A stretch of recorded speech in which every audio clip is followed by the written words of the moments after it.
Slate. Slate.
Good morning, my fellow Americans. Season after season, year after year, the tides have come in and out of New York Harbor. Long before New York had ever been spoken, Lenape dugouts crossed these currents. It was on these waters that tall masts crested the horizon, captained by explorers like Verrazano and Hudson, after whom we've named our bridges and rivers. And ever since, ships full of travelers weary from long journeys have passed through the Narrows, the winds of the Atlantic at their backs. When those passengers lifted their heads to glimpse what lies just beyond the waves, what did they see? They saw land, lush and teeming with life. They saw men waiting at the docks to take them into bondage. They saw tenements rife with squalor. They saw industry rumbling with activity, steam and smoke rising, a city on the move. They saw a towering monument to freedom, her torch glowing worldwide welcome. They saw New York City. They saw America. Tomorrow, our nation marks 250 years since we declared our independence. 250 years of a grand experiment in self-governance, an experiment so audacious that some in 1776 doubted it would last more than a few years, let alone a quarter of a millennium. From Lexington to Los Angeles, Selma to Seneca Falls, Morrisania to Midwood, Americans will come together for a day, just as we do each year. Families will gather around the grill. Fireworks will fill the night sky. This will be no ordinary day of celebration. 250 years presents a rare opportunity for more than 340 million people to turn together, both towards one another and towards ourselves, to take measure of who we are as a nation. When we look at America, what do we see? Here at City Hall, as I sit behind George Washington's desk, alongside new Americans who came to this country, I cannot see all of America. But like so many who came before, I can see New York City. The city I see today looks very different than the one that greeted George Washington. In July of 1776, our city simmered under the yoke of oppression. The British had imposed a colonial rule so repressive that 250 years ago, 80 miles south, a small group of newspaper editors, farmers, and soldiers signed their names on a document declaring truths that feel self-evident now, but were revolutionary then, establishing the ideals our nation still strives to fulfill. The British did not take it well. War broke out, and that August, as the largest battle of the Revolutionary War unfolded in Brooklyn, batteries on Governor's Island took aim at British ships anchored just offshore. We were outgunned, we were outmanned, and we were soundly defeated. After only a few months, it appeared our fledgling attempt at democracy was on the precipice of collapse. But that night, with the moon overhead, thousands of our soldiers silently climbed into ferries and flat-bottom boats and escaped to Manhattan. The Continental Army survived to fight another day. Independence may have been declared in Philadelphia, but it was rescued in New York City. George Washington was the last to leave Brooklyn. As he waited at the river's edge, the sun beginning its rise, he would have looked out over New York City's waters and seen what so many have seen in the 250 years since, an opportunity to begin anew. Those opportunities, like everything in New York City, are not given. They are won.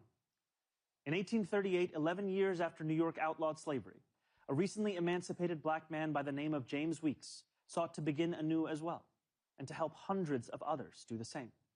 He bought property in Brooklyn, won himself the right to vote, and sold lots to others newly freed. When they landed in New York Harbor, they knew they had something waiting for them that they had never had before: a home. Weeksville still stands today, a living, breathing testament to what we know America to be, a place each of us has the power to make. The harbor was busy those years as ships poured in from around the world.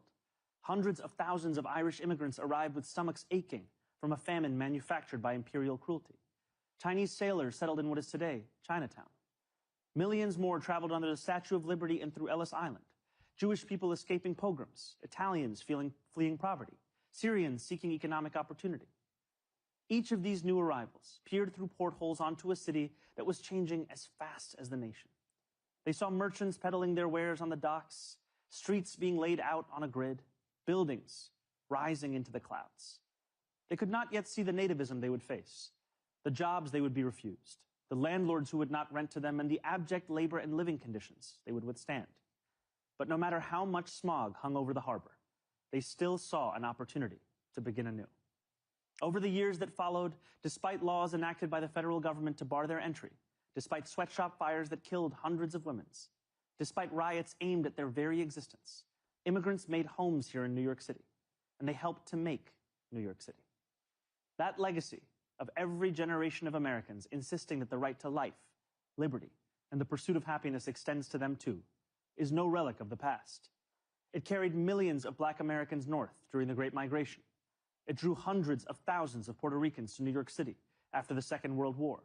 It invited countless others from the West Indies and South Asia and West Africa and across the world. And it is what brought my family to this city when I was 7 years old. My family did not arrive by boat, although we saw the Statue of Liberty from the window of the plane. Even from the air, we could make out the promise of America, the promise of the beautiful patriotic work of rendering America, year after year, a little more faithful to its founding ideals. There is a term so often used to describe our nation and those who have shaped it: American exceptionalism. American exceptionalism, the conventional wisdom tells us, makes our freedom a little more free, is how we dug the Erie Canal and irrigated the West, is why children in faraway lands grow up dreaming of one day moving here. And yet the irony is that the story of America has so often been written by those who were told by others with power and influence and wealth that they were anything but exceptional. For generation after generation, we have been told that when the world has sent its people to our shores, it has not sent its best. It sent Puritans and Sikhs and Quakers and Muslims and Jewish people who were banished for praying the wrong way, worshiping the wrong gods, angering the wrong people.